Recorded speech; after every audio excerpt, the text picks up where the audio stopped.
Welcome to another episode of the Morning Almonds podcast. It's not breakfast, it's nourishment. The kind that feeds us through music, food, storytelling, and honest conversation. Let's get cracking.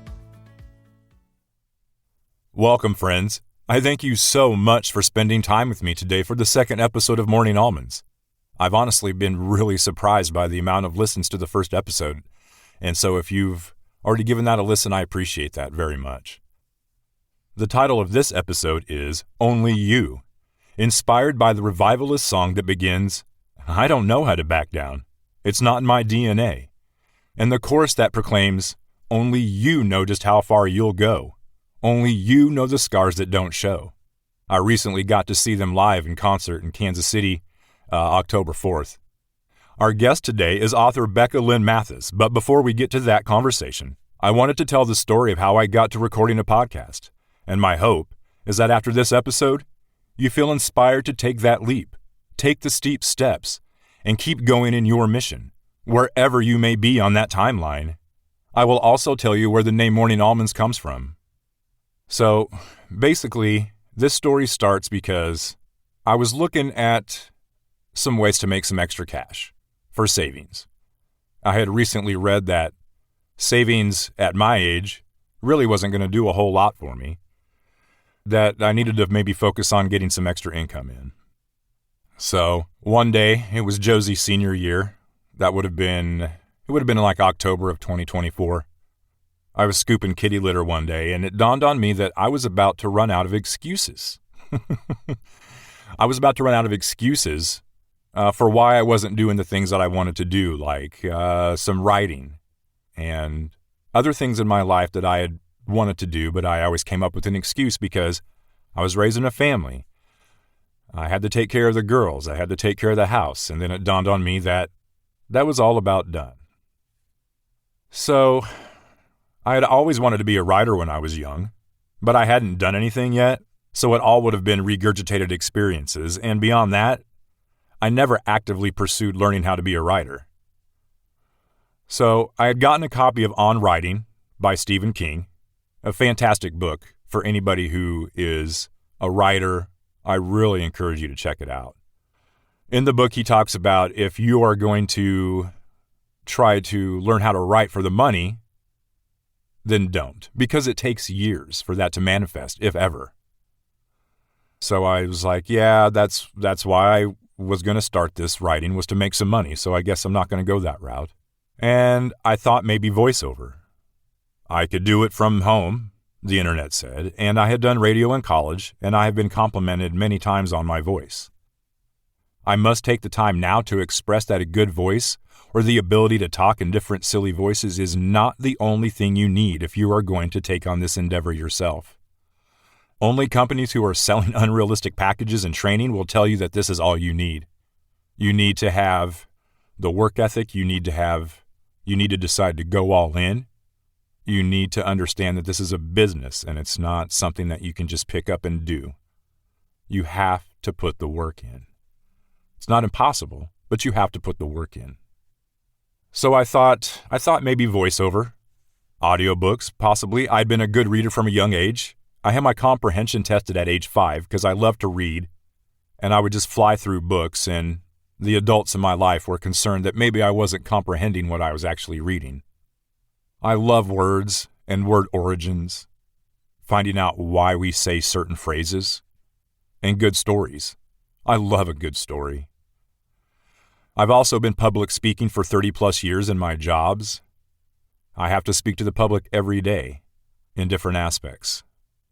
So after researching voice acting, I decided to go all in November 2023, about 2 years ago now, actually. I built a studio in my office. There's a closet there that I took everything out of, much to Jess's dismay. And just like my wardrobe, I tried to thrift my studio. And by that, I mean, if you got an email or text from me asking you to join Temu at the end of 2023 into 2024, thank you very much, because I got all the foam panels in my studio for free from the Temu scam that they do with you on the app, and you keep ordering and ordering and ordering, and it finally worked for me. So I also tried to thrift my gear, which you cannot do. I had bought a cheap audio interface, a super cheap microphone. I thought I could use my work laptop to do all this. So I realized quickly that was not the route to go. So I got a new laptop, I researched other gear, and again, being thrifty, I was able to find some really good items at a really good price. And then there was the DAW, or the Digital Audio Workstation. I use Audacity, and when I first opened it, I was so overwhelmed by what I saw, I almost quit right there. I was like, holy shit, this is a lot. But I didn't back down, and I learned it from YouTube and other things on their site, and on Facebook. I learned a lot. But I want to tell you what, that first time I finally heard my voice through the microphone, through these headphones, it was magical. Because all the time it took for me to get to that moment, ordering the wrong thing, having to order another thing, another piece, it all came together. It all worked out. A friend of mine, Nathan, had sent me some of his poems, and I was just messing around, learning how to record, learning how to use the mic and the DAW. I recorded a sample of one of his poems, and I made a profile on ACX, and ACX is the marketplace that is run by Amazon, ultimately Audible, where audiobook narrators and authors can get together.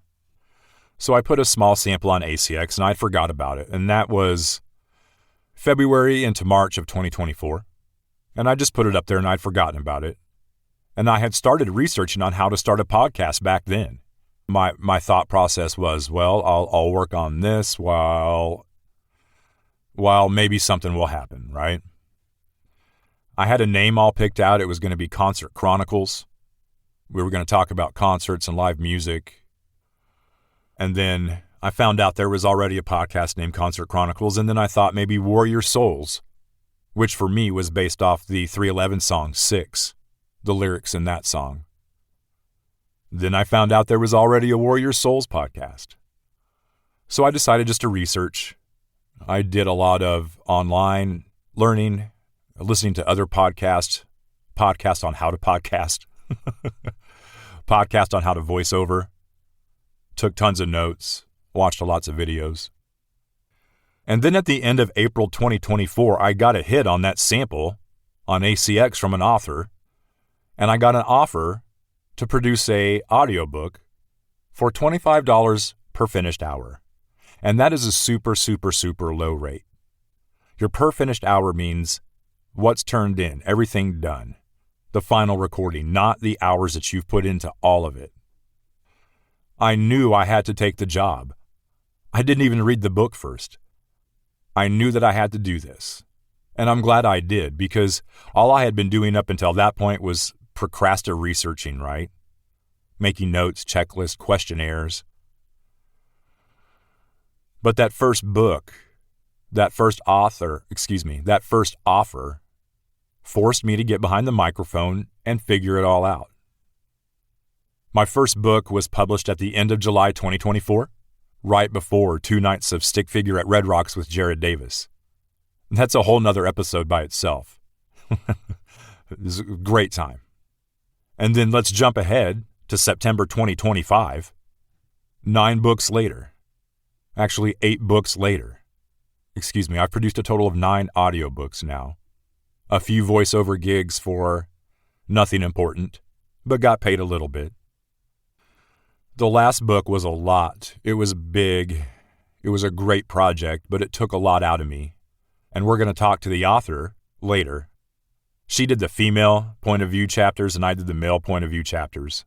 And I produced the whole thing, so I learned a lot about having to work with somebody else's files and how to make them sound good and listenable. But toward the end of that book, I decided, no more books for now. It's time for me to tell my story. And there's also not a ton of ROI in the audiobook world, especially that's not true. The people who do audiobooks for a living make a great living at it, but for someone who's just starting out, getting their chops, there's not a lot of ROI, except for all the things that I learned.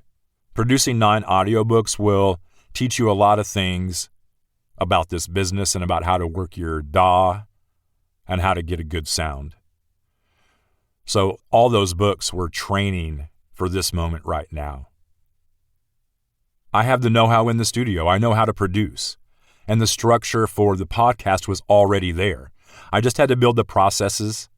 I just had to change directions with what I wanted to do as far as the podcast goes, and I came up with this format and this theme. This shows how it all works out the way it's supposed to, and being aware that every moment is leading to the next, even if you can't quite see or understand it at the time. And now I want to use my voice physically and to support and empower people. Along with all that research for the podcast, I'd been thinking of a name since I couldn't use the Concert Chronicles or the Warrior Souls. And so I have like a page full of ideas and notes about names. And then one morning it just presented itself to me. Jessie eats trail mix in the evening, and she doesn't like the almonds that are in there. And she started saving them in a baggie or a container. And then she would either leave them in my office or on my kitchen counter in the morning. And it kind of became a symbol of taking on things that others can't or won't. And also leaving something she knows I like and something that's nourishing. One morning I was on my way to the kitchen, and as I rounded the corner, there was a small plastic bowl with almonds in it, and I said out loud, "There's my morning almonds." And it hit me. That's a possible title. So I jotted it down on a pad, and it wasn't my first choice, but after some consideration, and after talking with my daughter Jera, I decided that's what this podcast is. It's nourishment, provided through conversations about connection, food, storytelling, and music. I used to hide in my closet as a kid to listen to music, and now a closet has been transformed into my creative space. I just want to take this time now for a shameless plug. If you have the need for any voice work, you can reach me through the Podbean page. You can just click the contact link, and it will give you the email, and you can contact me. So that's how I got to this point to introduce today's guest. I want to welcome author Becca Lynn Mathis, and now she has the newly added title of audiobook narrator. She is the brain behind the Trials of the Blood series, which the 4th title in the series, A Place to Change, is a project that me and her worked on together and is now available on Audible. And there are also 3 titles that fall under the Tangled Soul series. Becca, thank you so much for your time. I know you're very busy. It's awesome to talk to you in person after so many emails. Oh my God, right?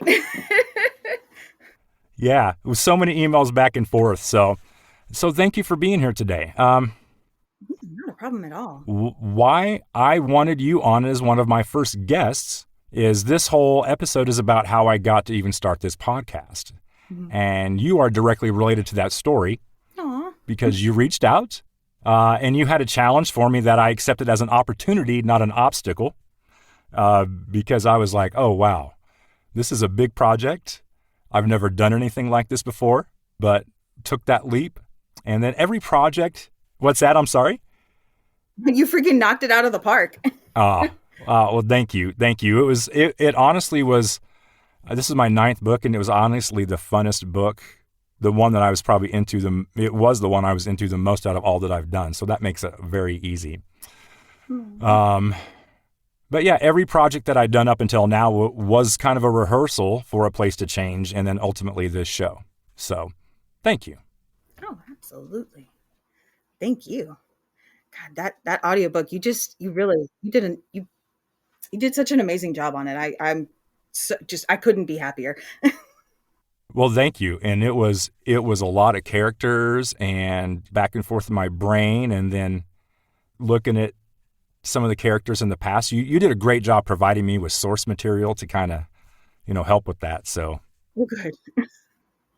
I realized too that when I'm doing all of that, I should probably prep somebody and be like, there's a really big cast of characters that at some point you're going to have to put voices to, and good luck.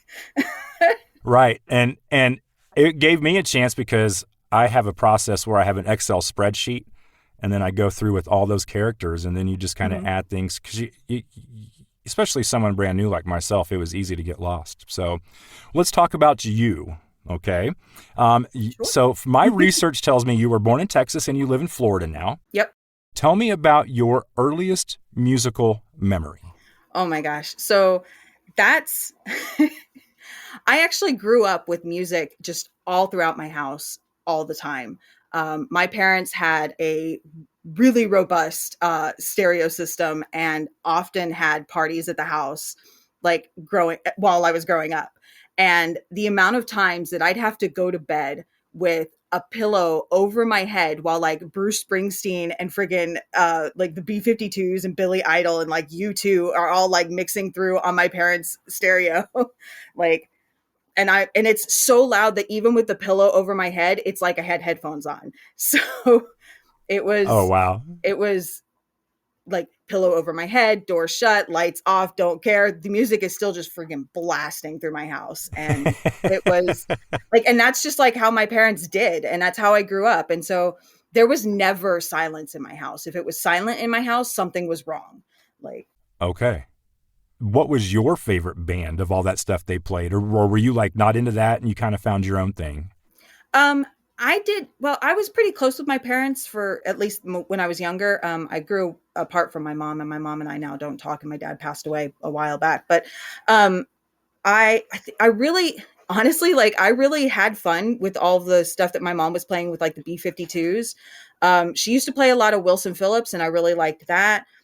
She play like my parents would both play a lot of like U2 and Fleetwood Mac and like Pink Floyd, and that was stuff that like I really like grew up on. And my dad had just like this obsession with like Otis Redding's Dock of the Bay song. And so that was played a lot in my house. And then once my dad started playing on guitar, he even like started playing that himself. That was like the first song he taught himself. And it was, yeah, it was just there's a lot of music. God, it's hard to like pick a favorite because I have like my music tastes are really eclectic because of how I Yeah. grew up. So Okay. What are you listening to a lot of right now then? oh. I'm listening to actually I'm listening to a lot of Taylor Swift. I'm listening to a lot of Shinedown, a lot of Icon for Hire. I've been picking up kind of I don't, like all the like spicy, not spicy like I don't know how to put it. It's not spicy like it's sexually explicit, although I thoroughly enjoy sexually explicit music, but like um Yeah. more like the like songs that are like filled with attitude. I'm really big on that kind of stuff right now. Gotcha. That new Taylor album, as a music lover, it's fantastic. Ooh. No, my oldest daughter's a Swiftie, and she's not digging it. She had, I think sometimes super fans have these super high expectations, like I do sometimes with 311. I really wasn't into their last album, but that's okay. Right. That's how I feel. So I'll come back to the Taylor Swift thing, but that's kind of how I feel right now about what's going on with Shinedown. Like Shinedown is my absolute hands down favorite band. Been with those guys from the beginning. Fucking love them. Gotcha. And I don't know, like their music these days that they're putting out, I still very much love them. 365 and The Killing Fields, like they're both really good songs, but I really feel like they're all of them are like parts of songs that like Brent probably had in his Brent Smith, the lead singer, probably had like in his journal, and they just kind of were like, hey, we Gotcha. could jam this together with that and then like make it match, and like they put it together musically, but I don't feel like conceptually the songs as a whole match their own internal story, I guess. Gotcha. Okay. That makes total sense. Yeah. So being an author, what was your first literary memory? What was that like? So when I was a kid, I was absolutely obsessed with horses, and I'm still a horse girl. Like I don't have any horses, but I would love to have horses, and being around horses is like my happy place. But when I was a kid, I was freaking obsessed with horses, and I read so many of these like horse centric books. The two that come to mind, and I'm going to get one of them the pronunciation wrong for sure, but like Black Beauty for sure. And then like also this one called like Misty of, I think it's Shingatig. It's about the wild horses on that one island and how they like go back and forth across the island to the mainland. during, I don't know, whatever season. It's been so long since I've read them, and I'm honestly like really bad goldfish brain. So Yeah, you've mentioned that a number of times in our conversations, how you're dude, if I don't write that shit down, I don't fucking remember it. right. Like I made notes. And then your notes probably have notes, and for sure, for sure. Speaking of that, kind of, I just started reading a book called, and I don't know if you might know of it as an author. It's called The 7 Secrets of the Prolific. No, I haven't. By Hillary Rettig. I'm gonna write it down though. And I'll send you, 7 Secrets of the Prolific by Hillary Rettig. And it is specifically for writers, and it talks about like procrastination, the writer's block, perfectionism. Oh, yeah. And I've realized through Hillary that I am in fact a perfectionist, and it directly relates to my procrastination, which relates to our trauma that we went through when we were kids. It's all like, it's crazy stuff. But I highly encourage you as a writer to check that out. Going back to what you were saying with Taylor Swift, by the way. So like, I was always just like, I call myself a Swiftie now, right? But when I was up until recently, I just was like kind of a casual Taylor Swift fan. And then in April of last year, my dog that I'd had for 14 years, who was my emotional support animal, passed away. And that was right before Taylor Swift's Tortured Poets Department came out. And I listened to that album on repeat, like over and over and over and over and over. And even though there was a lot of that I knew wasn't for me, that wasn't part of my story, it's still, there were feelings that I was identifying in there that were definitely helping me get through all of the grief of losing my best friend, you know, and somebody who had been with me for longer than I'd even known my husband. So it was pretty gut wrenching. And that, from like that moment on, even there was a lot of days where I would like go to my husband, I'd be like, all right, cool, here's your Taylor Swift brain rot for the day. Did you know this? And then like I watched the Eras Tour live streams, and like I've watched all the documentaries now. I went back and found like a stream that I could find online of like the Reputation like concert, because I'm apparently a big Reputation girly. Like now I am absolutely a Swiftie. I love that, because that totally speaks to how things change in our lives, and how something we didn't care about a week ago, a month ago, a year ago, and then all of a sudden it like hits us. Yeah. So what was the first piece of music or book? Let's go either one. I'll let you pick. What was the first piece of music you bought, or first book that you bought with your own money?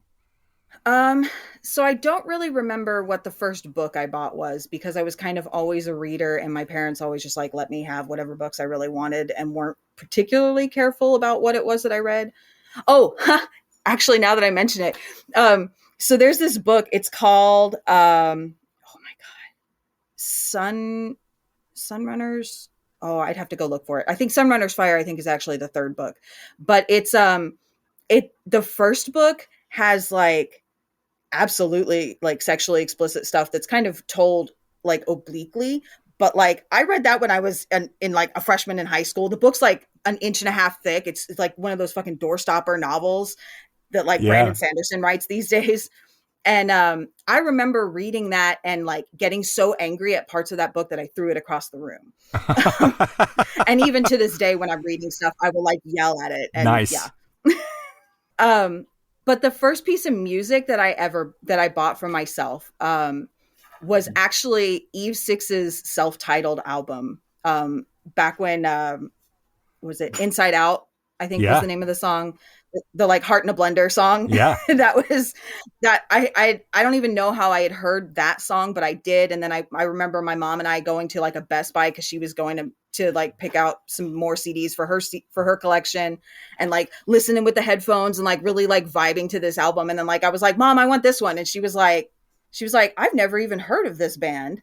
And then she like put on the headphones and she was like, this isn't like anything that we really listen to, but like, okay. And I was like, once I got it home and I started listening to it, I was like, I don't know how my mom thought that this was an okay album for a freshman in high school to be listening to. There was so much sexually explicit lyrics in that song.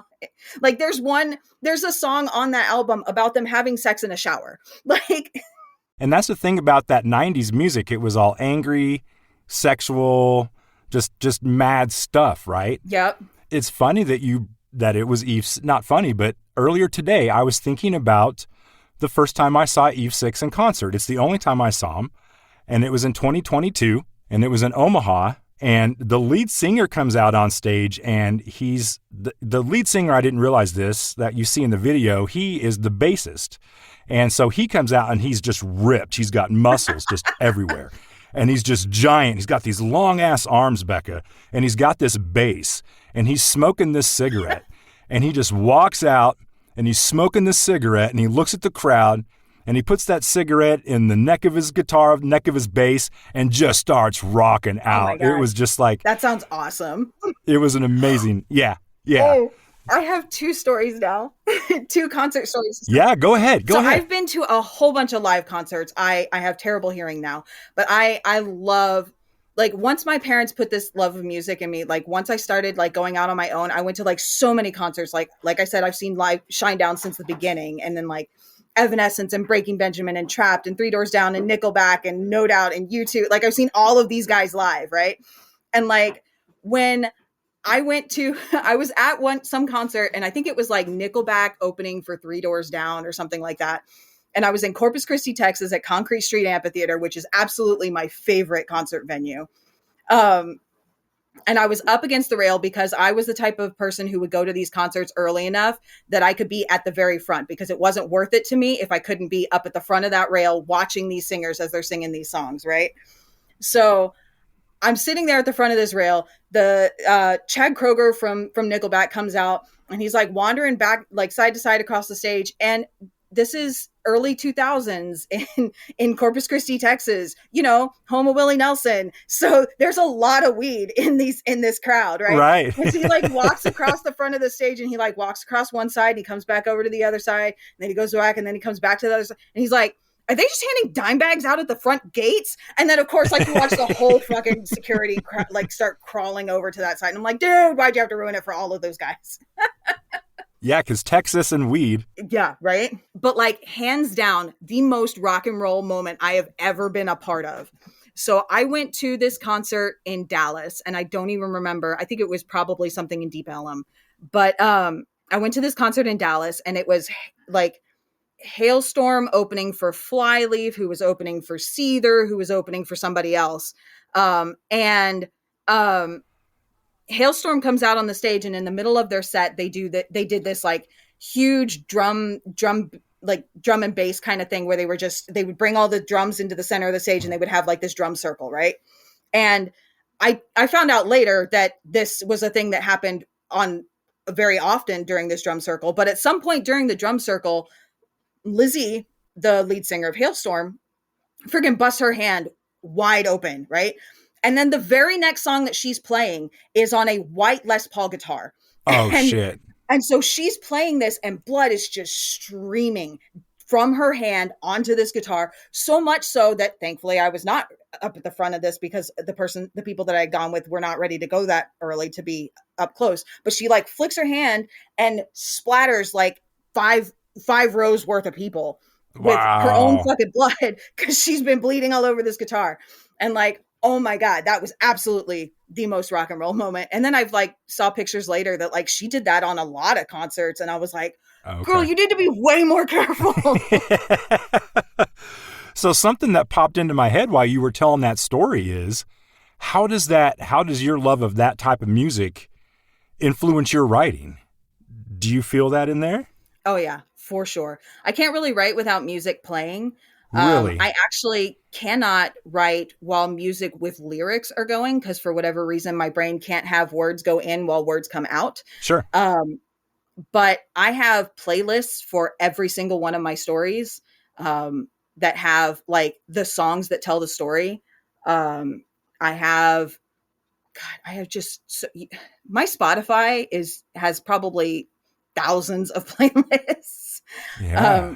Cool. And Music definitely influences stuff. And I still like, I have the playlist. So in the third book, in the prologue, one of the POV character, her name is Valerie, and she like she's waking up after like a night of being out all night, like at some party or another.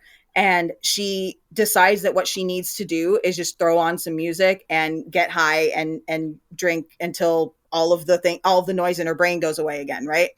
And so she does that. And I actually have the playlist that she puts on in my own Spotify playlist. So I could like know what it was that she was listening to. And like, okay, I'm going to hit the random button. Okay. That's the next song that comes up. Okay, cool. I'm going to reference that while like the guy that comes to knock on her door is knocking on her door. And it was, wow. Yeah. I just want to take a minute, because I think that is fantastic. I know writers who use a lot of things for inspiration, and that's fantastic. That is so awesome that you do that. When did you first notice the impulse to write? I wrote little stories about like horses and unicorns when I was a kid. But when I first like seriously started writing like a book was like in high school. And it's funny, I actually like, I put it in all of my author bios because I used to get in trouble in high school for writing my book when I was supposed to be doing my work. Even though my work had already been done, even though I was like participating in the class discussions. And when I told my husband about this, he was like, that's dumb. And I was like, yeah. He was like, well, wait, like, what did it look like? And I was like, well, I mean, it was a 3-ring binder, but it was like a 3-inch 3-ring binder. And this is in the late 90s. This is just as the internet is like starting to happen. Like people are just starting to have computer. My computer in my house is a home PC running DOS in my living room. Like, so right. I'm writing on notebook paper, like spiral bound notebook paper. And this is even before they started perforating the sheets very well, so that if you tore them out, you'd make a mess. So instead I just dismantled them, took the like spiral out and shoved it in a notebook.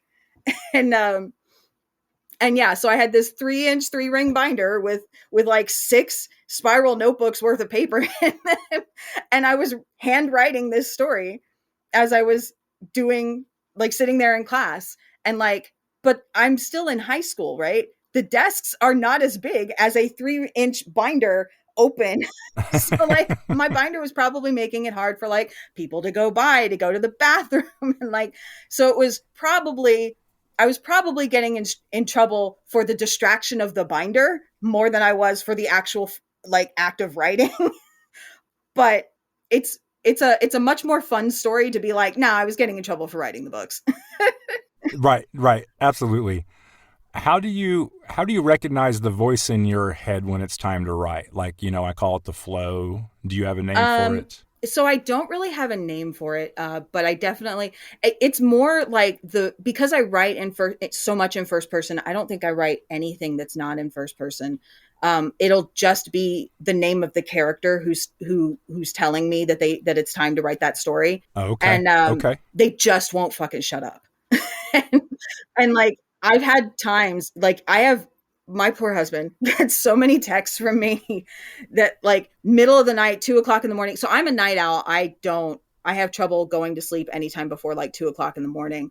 And unfortunately for him, and fortunate for, I don't know, my best time for writing is right at that like 2 to 4 in the morning. Some of my best work comes from that time slot. Right. So there will be times when I've put away my writing for the night, and then something else will pop up that's like adjacent, or like because of this scene, that scene's going to happen. And like, I'll hear the voice of the character from that scene, like telling me or reacting to it. And I will type it out in a text message and send it to my husband. And then I will screenshot it and put it in my phone. Yeah. No, this is great. I love all this, because you just never know, like, what's going on in people's brains. Like when we talk to people, we only get like a little bit, and we know what goes on our brains all day long, and we have to assume it's going on in other people's brains too. So right. I love just hearing about all this. Who in your life passed down a legacy, like literary, musically, or culturally, that still nourishes you today? It's funny because you emailed me like a little bit of this so that I could prep and try to like think about this, because again, goldfish brain is terrible. So I had to like think about that, because Yeah. I wasn't really sure what direction to tackle that question from. Because like, so my mom definitely encouraged me to write a lot. But I hesitate to try to give her as much credit for that, because in the end, my mom has turned out to be kind of a not great person in my life, has been a very negative influence. I've had to get to a point where I just don't talk to her anymore. And that was a really long, hard struggle of years of me and my husband having conversations and like this back and forth. And like, sometimes my mom and I would be okay, and then we wouldn't. And then it would be terrible again. And it would be just absolutely awful. And then she, after my dad passed, especially, was trying to do a lot of stuff to try to like influence how I felt about my dad to try to make herself look better. And I had to cut it off. But my mom really did do a lot of encouragement for helping me to like encouraging me to write, encouraging me to read. We had this this tree in our front yard, and in the house that I grew up in, and that tree, I think the tree's still there. The house isn't, because there was reasons. But there was this tree in my front yard, and I would climb it a lot. And then I found out that there was this like set of branches that was almost like a hand that you could very easily, that like kid-sized me very easily could sit in and read. And so a lot of times when I wanted to go read and my mom wanted me to be outside, I would just take my book, climb the tree, sit in the tree and read. And my parents would, and I'd be out there until my parents called for me. And like, it was right under the street light on the corner. It wasn't like it was dangerous. Like, this is, again, we're talking about 90s, like late 80s, early 90s. This was like, you played in the streets, you drank from the hose, like, don't come inside. Right. So, yeah. But I think musically, I think my music influence, I think, came from my dad. Yeah. And how much, like, I remember blasting No Doubt. So my house was a 2-story house. We had this like loft upstairs, and you could see over the banister into the living room downstairs. And I remember like blasting No Doubt and hearing the garage door open while I'm like standing at that loft, pretending like I'm Gwen Stefani singing along with this music. And I remember like my dad coming in from the garage from like getting home from work, and like just kind of like bopping along with me. He didn't know the words to the song, but it didn't matter. He was just like bopping along with me. And then of course, like I died of embarrassment and like went home, and turned it down. Of course. Right. Cause like, what, you caught me playing pretend in my own fucking house? That's weird. Right. Yeah. I've got 4 daughters. And so anytime like, oh man, you hear them singing or something that you love, or like, oh, just like he did. He walked in, he didn't know what the lyrics were. He didn't know the song, but saw you. It was like, yeah. Gwen. So No Doubt was actually one of my very first live concerts. It was No Doubt live in PJ Harvey. Oh, wow. In 1995. And I think she's getting ready to do, they're getting ready to do a show at the Sphere in Vegas. I saw or heard or read. Yeah. So they're going to get paid tons of money. They are. Like No Doubt, Gwen Stefani, when they perform, they're like one of the highest. Like if you want them to perform, you got to pay like, I think it's like $750,000. Oh, wow. Like they're one of the highest ones to come out and do a show. So that's awesome. Yeah. So let's change it up a bit, because we kind of got into it a little bit, but going off your bio on your website, it says Becca has picked her life up off the ground, dusted herself off, and built something new from the ashes so many times that she's lost count. What was one of those hardest challenges, if you don't mind sharing with us?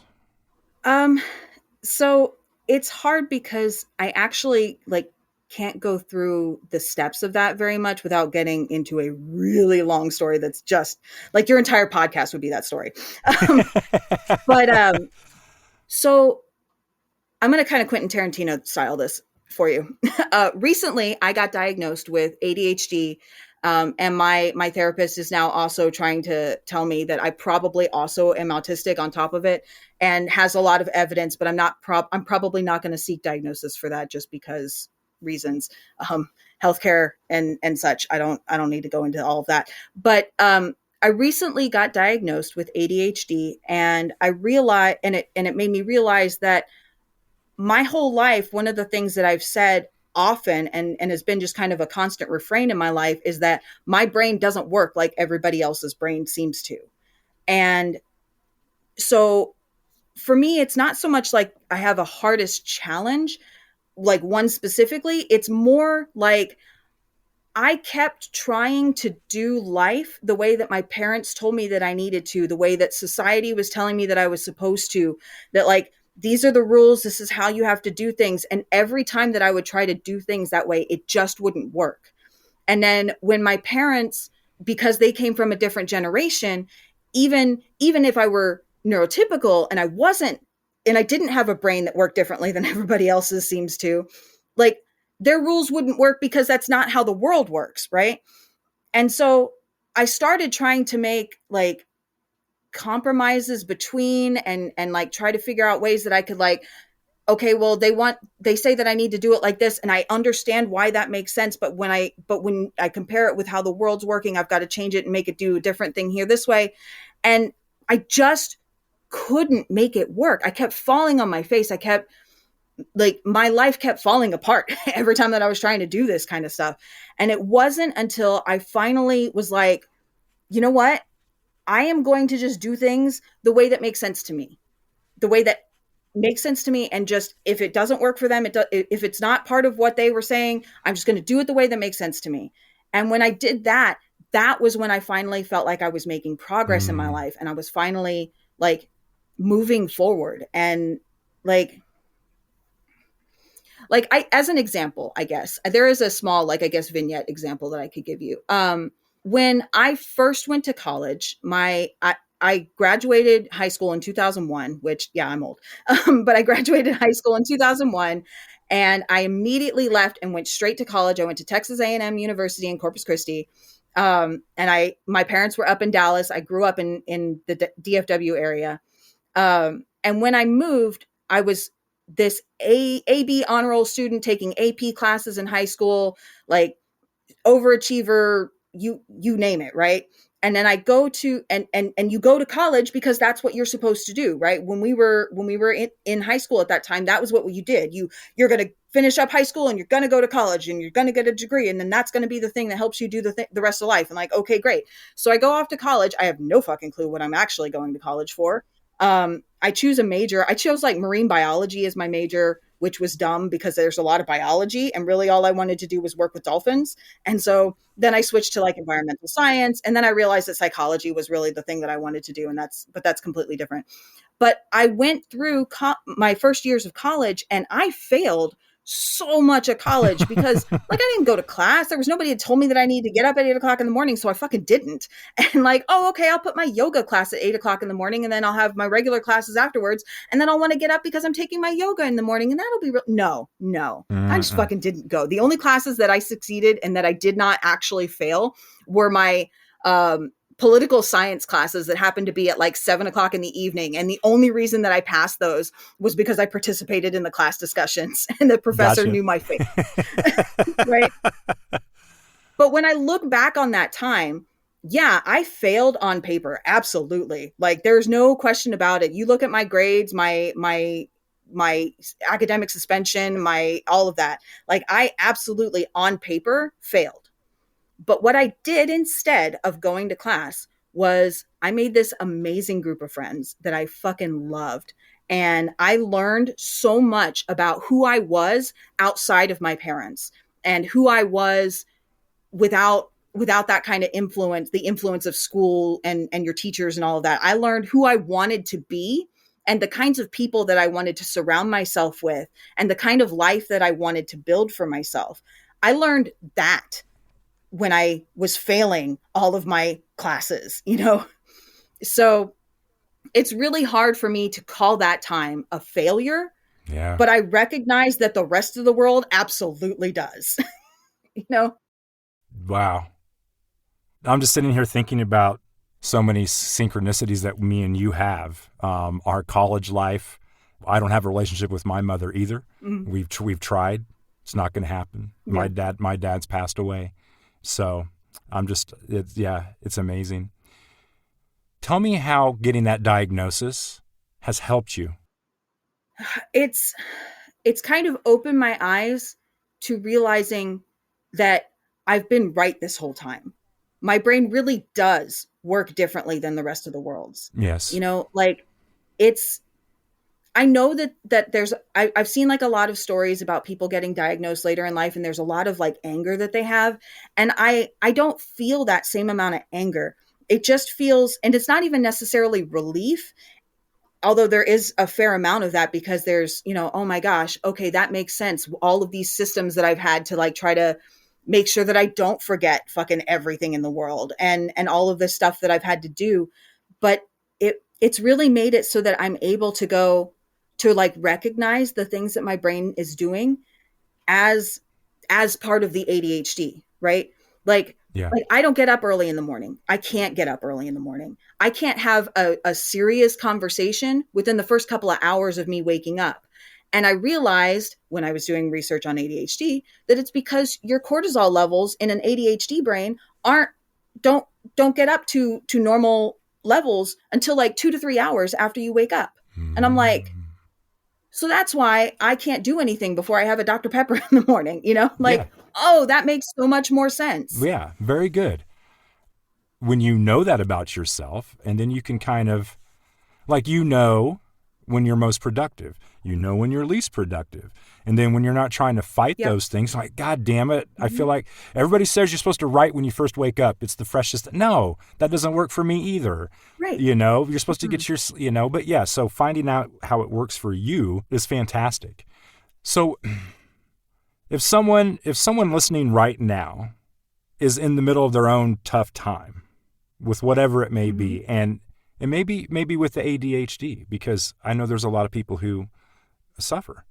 What's one truth that you would like them to know? You have got to give yourself grace. Your brain, just because it doesn't work, or just because, like, especially if it's ADHD, just because your brain doesn't do the same thing that everybody else's does, doesn't mean it's broken, right? You're allowed to take a moment to collect yourself. You're allowed to take a moment to do something that makes you happy. There was this Instagram reel that I watched a long ass time ago, and I can't even find the creator anymore because I keep trying to want to like credit them with this. But there was this creator that would come by, and I followed her because she would stop, and every couple of minutes, if you were scrolling, like doom scrolling through the reels on Instagram, she would come on and she would say, okay, guys, just take a deep breath. Look around your room, count 5 things that are brown, 3 things that are soft, 1 thing that brings you joy. Okay, take a deep breath with me, take a sip of your water. And now, what is one thing that you can do right now that will make your day 1% better? Go do that. And then she would wait on the Instagram reel, like Steve from Blue's Clues, right? And she would wait for you to go and do that thing. And then she would be like, okay, great. Carry on. Have a great rest of your day and move on. And I'm like, the grounding that she does with the picking the 5 things that are this color and all that, that's great. But that 1% better thing, I have like stolen that and taken and given that to like everybody that I possibly can. Anytime that you have an opportunity to make your day just 1% better, that isn't going to eat like the entire rest of your day, fucking do it. Just do it. And if that means that tomorrow you have to buy a cheaper coffee because you spent that on a cupcake today, like, who the fuck cares? You will be okay, I promise. That goes hand in hand with, in the 7 Secrets of the Prolific, she talks about compassionate objectivity and making sure we're giving ourselves the grace and rewarding ourselves when we, because didn't you tell me right before we hopped on, you got a ton of writing done today? Yep. Tell me about that, if you want to talk about that. Oh my gosh. Okay. So I'm actually really excited to talk about this story in general. Yeah. Go on. So the story that I'm working on right now, I am so crazy excited for. And I can't, this is a story that like, you're not supposed to pick your favorites when you're writing, but this is absolutely my favorite. And so when I first sat down to start writing my books, in 2018 was when I actually like got serious about it. Right. And it happened. I was talking with my husband, and I was in my master's program, and, I was in a master's program to start going into psychology because I wanted to do like clinical psychology, sit in an office where I took patients and talked to them about their day, right? And their mental health and their life and how to find better coping mechanisms for all the shit that's going on, right?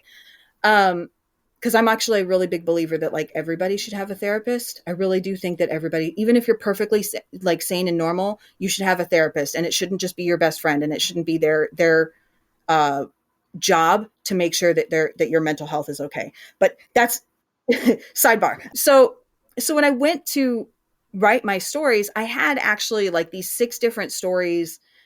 Really, it was like 4 or 5. I don't know.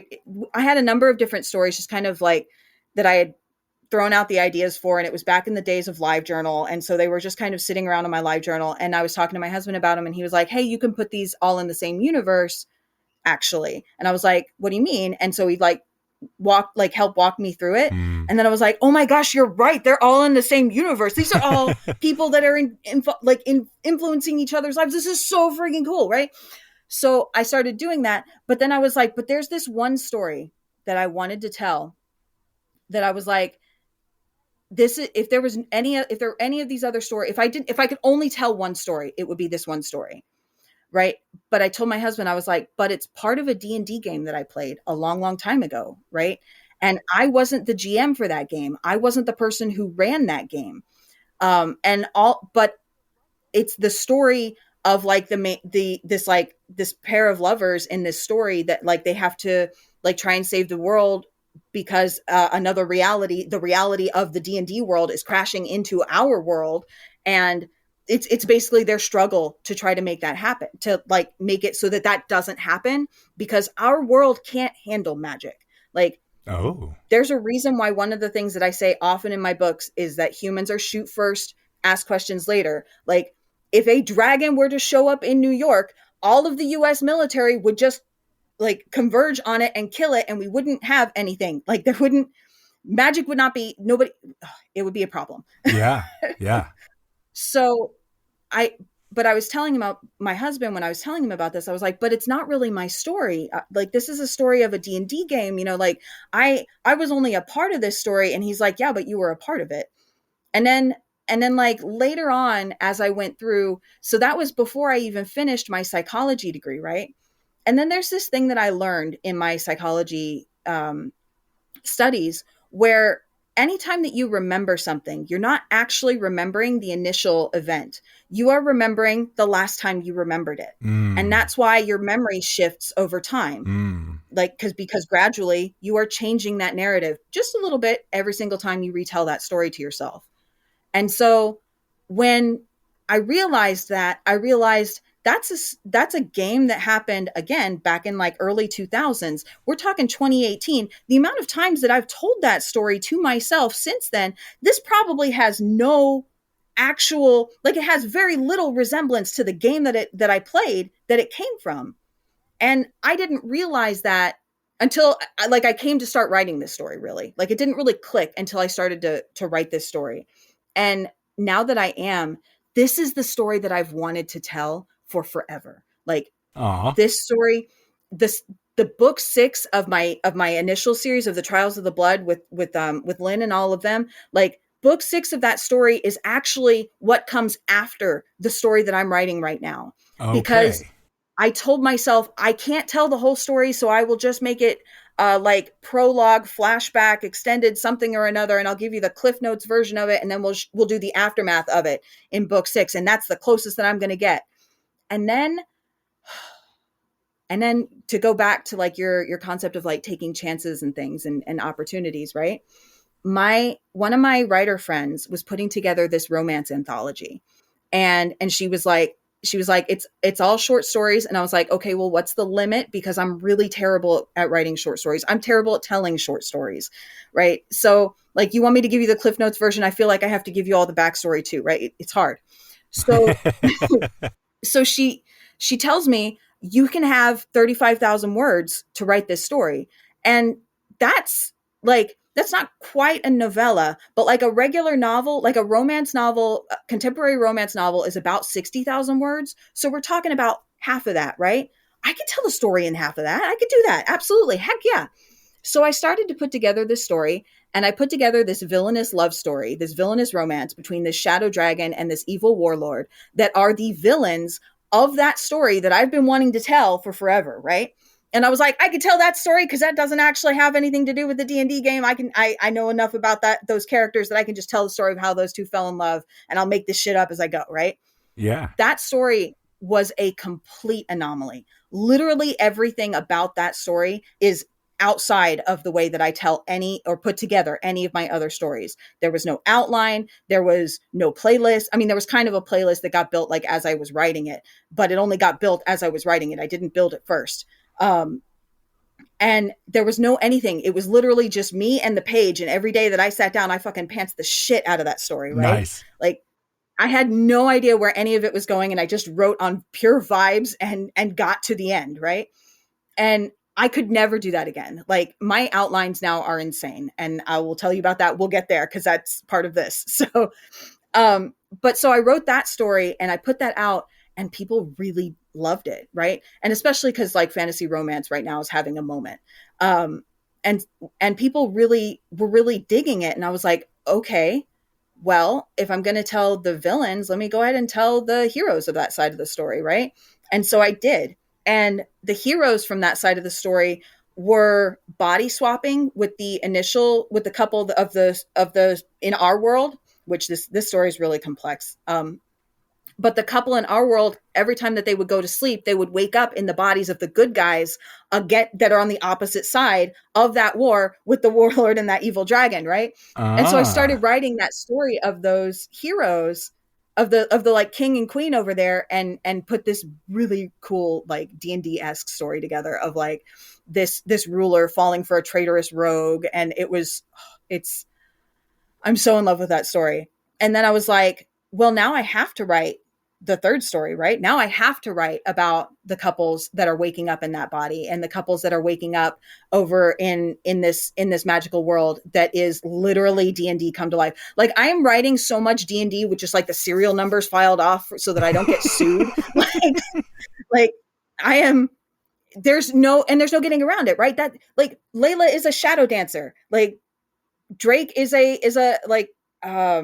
yeah, Drake is a fighter, but he's also like, he's got like aristocrat. It's like, I have character levels for these characters, right? Like, I have it all sorted out in D&D what these characters are capable of doing. And so the story that I'm writing now is David and Nicole's story, and David and Nicole are people from this world who keep waking up in Drake and Layla's bodies, and then one day they like gain enough powers that they're able to go, they like go through a portal, and they themselves end up in the world where all of that D&D stuff is happening, and all of that is real. And they meet the people who they were getting in the bodies of, and like when they shake hands, they each like remember everything that was happening with the whole. It's so. This is one of the most complex stories I've ever written. It is probably the most complex story that I will write, because this is an absolute, like, I love it to bits, but it is so hard to keep everything straight. But literally every time I sit down at my computer to work on this outline, because I'm not at the drafting phase of it yet. I'm working on the outline. And every time I sit down to work on this outline, magic just like comes out and falls onto the page. And it is just, this is such a different story for me than anything I've written. And this story means so much to me that like, I'm like, I need to make sure that I'm doing this right. Right. So I mentioned before that my outlines are really big, that are just like insane. Right. So my outline for A Place to Run, I think, was only like 10, 15 pages. Right. By the time we got to A Place to Change, the one that you and I just did the narration for, right? That outline was 187 pages long. Oh my. And was virtually a script. Okay. The outline for Entwined Fates, the book that I'm working on right now, is currently 252 pages long, and I'm not even halfway through. Wow. So I'm impressed. I'm impressed at a lot. I'm impressed at your dedication to this. The passion when you talk about this I'm so happy for you. I'm so happy for you. This is amazing. So those outlines, and that helps you, like, because then you're quickly getting to that script. You're quickly getting to those drafts when you put that much into an outline, I can assume. Is that correct? oh yeah.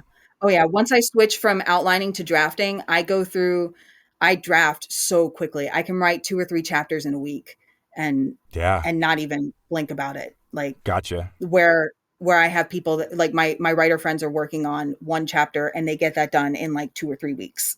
So Yeah. I'm a, big proponent of that. Prior preparation prevents poor performance. And, yep. Those systems that we put in place and the processes, and, we concern ourselves with the process instead of the outcome. And look what's happening. That's fantastic. So, Becca, tell me about some other things that you're passionate about, other things that nourish you. So outside of writing, I do a whole lot of D&D. We actually play Pathfinder 2nd edition, but that's a little bit in the weeds. We play D&D. We're playing tabletop RPGs. Gotcha. If you watch Critical Role or Dimension 20, those are the style of games that I'm talking about, right? And I play D&D, let's see, Tuesday, Wednesday, Sunday, sometimes also. So I play it at least 3 times a week, probably 4 or 5. And each one of them are different games. So I'm playing a different character in each of those games. And that really lets me let the creativity play, that with all of the stuff that I know has nothing to do with my story, right? The kinds of things that won't fit into any of my stories end up in my characters in D&D. And I really, really enjoy that. Beyond that, my husband and I also have this like side hustle that we do that's called Fair Play Events.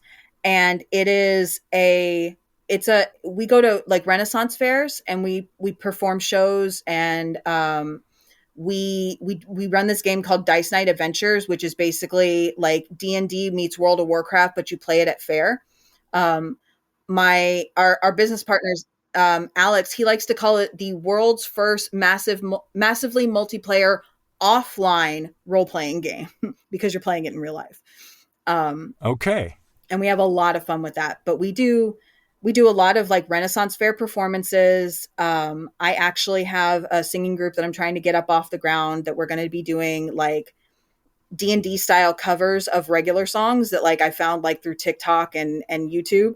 And we're going to make sure that like when we're covering them that we're like putting up a poster, like here's where you can listen to the original song with like a QR code, and like here's who actually does it, and like introducing people to new music, which is really cool for me. I love introducing people to new music. Because I love music in general. Yes. But yeah, the Ren Fair stuff is so much fun. And I get to take my dog and he loves it. My husband and I have 4 kiddos, and between the two of us, he has 3 from his previous marriage, and I have 1 from a previous relationship. And most of them are not really like, they're all geeky and they all like to play role-playing games and stuff, but they're not really into like going to fair. But now we're starting to get a couple of them that are interested in it because they're seeing that connection between the games that they're playing and what we're doing at fair. And I love that, because when Kevin and I, when we go to Ren fairs a lot, when we look around at the performers at the Ren fairs, we're like, a lot of these people are old, and like, yeah, they're like, yeah, I'm an old too, right? Like, but we need more. If Renaissance fairs are going to continue to happen, if people are going to continue to hold them, we need to make sure that we're bringing in younger people that are interested and can have a passion for this shit, which means we have to start talking to those younger people. We can't just keep singing the same 12 songs that every other Ren fair has been singing for 87 years, right? Like, we have to modernize at least a little bit. And we can still do all of that and still have fun at Ren Fair, and we can still be playing with turkey legs and shit like that. But we can also be talking about how I rolled 8d6 of a fireball. Like, this is fine. Right. No, I love that. Yeah. And it's kind of a juxtaposition, right? When it brings some modernization to the Renfest, but Right. there's definitely something to that. 100%. I was talking to a gal the other day. We were talking about the book, The Four Agreements, and she was like, "Yeah, I you love can that tell book. it was okay." So let's go there real quick because part of this, because I'm trying to do trying to have 4 episodes to launch this podcast, and some of the pillars of the podcast are the 4 agreements.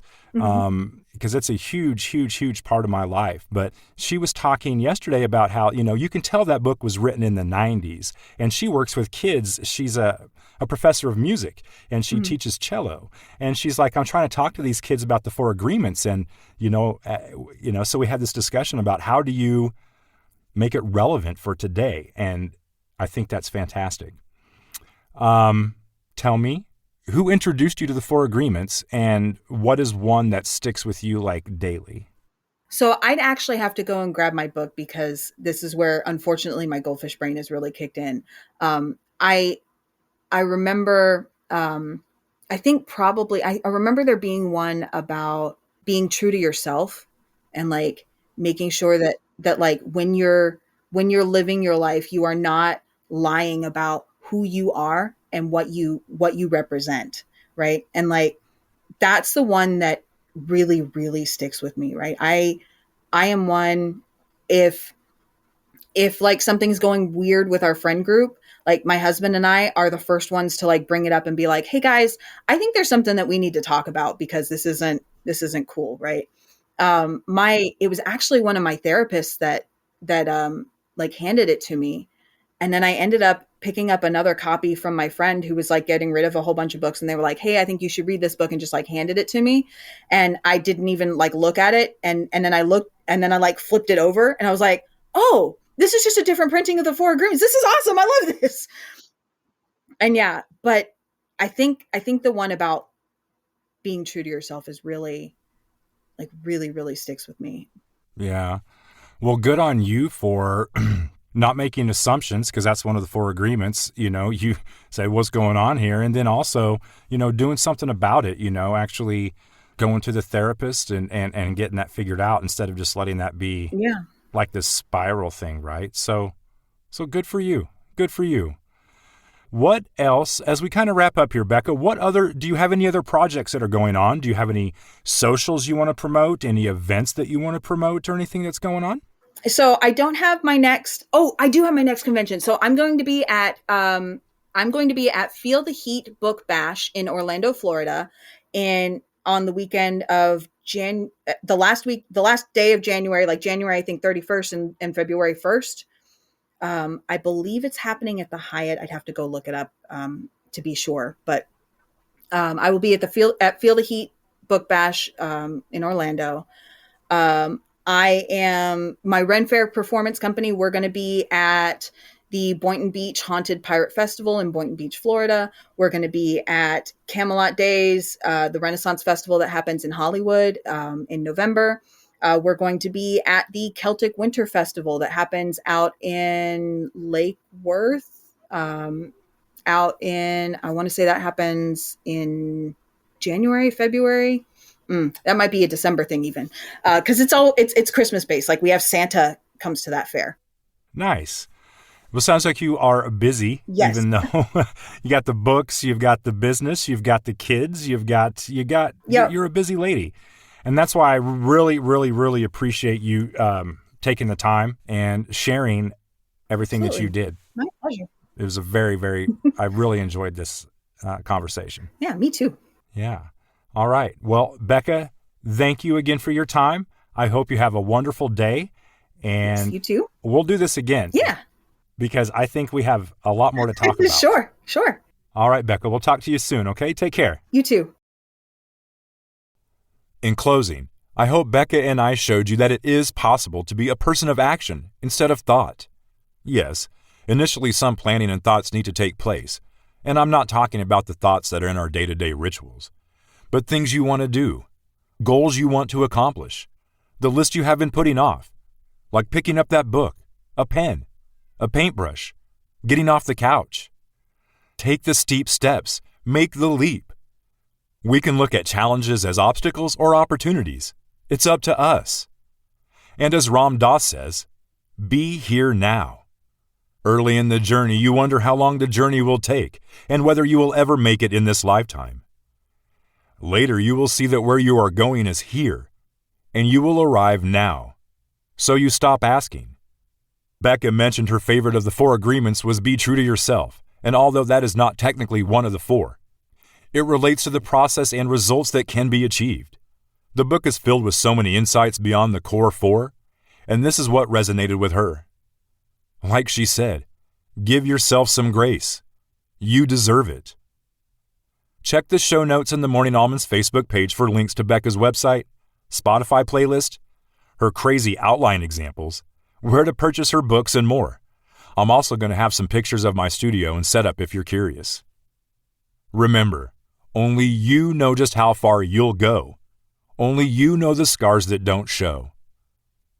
I hope you stay right here for episode number 3 and my conversation with drummer Dave Melody. Thanks again for your time. If this episode spoke to you, don't keep it to yourself. Subscribe, leave a review, and share it with someone who needs a little nourishment.